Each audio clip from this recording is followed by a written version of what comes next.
प्रायोजक हैं cancer healer centre, a new beginning.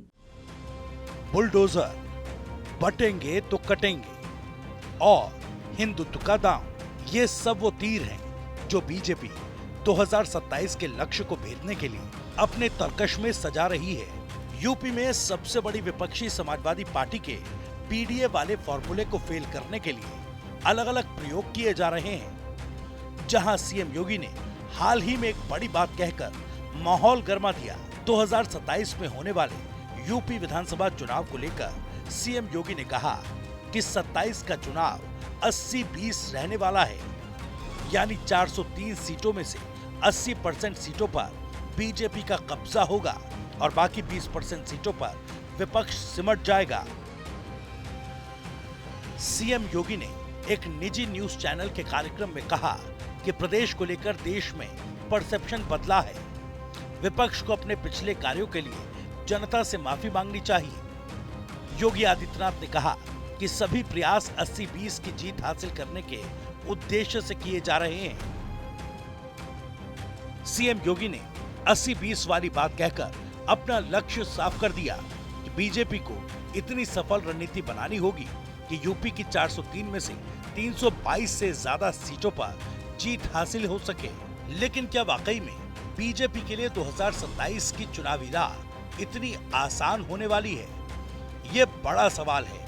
ऐसा इसलिए क्योंकि भले ही यूपी में 10 सीटों पर उपचुनाव में नतीजे बीजेपी के पक्ष में रहे हों, लेकिन बड़ी तस्वीर पर नजर आता है कि 2024 के लोकसभा चुनाव में बीजेपी को भारी नुकसान हुआ था। तब बीजेपी के राम मंदिर और बाकी हिंदुत्ववादी मुद्दों पर सपा का पीडीए भारी पड़ा, जिसका नतीजा ये निकला कि अखिलेश यादव के नेतृत्व में उतरी सपा को 37 सीटों पर उन्हें जीत मिली। वहीं 6 सीटें कांग्रेस के पाले में गई थी, जिसका मतलब है कि कांग्रेस भी यूपी में अपने पांव जमाती हुई दिख रही है।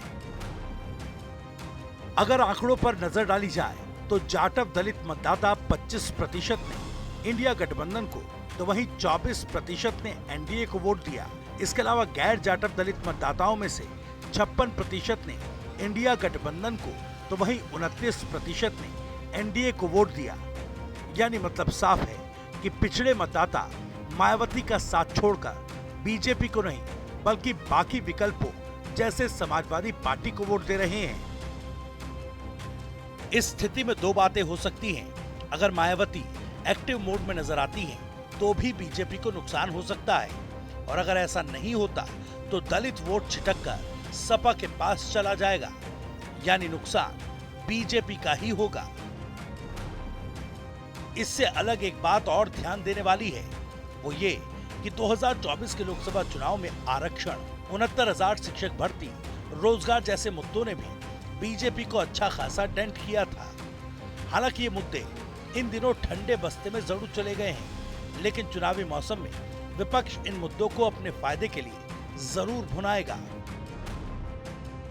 हालांकि योगी सरकार के 8 साल और योगी सरकार 2.0 के 3 साल पूरे होने पर 25 मार्च को सीएम योगी बैठक करेंगे। यहाँ तक कि सभी प्रभारी मंत्री अपने अपने जिलों में बैठकें करेंगे और सरकार की नीतियों को लोगों तक पहुँचाएंगे। देखना होगा कि सरकार के दांव 27 में कितना कारगर साबित होते हैं। प्रायोजक हैं cancer healer centre, a new beginning.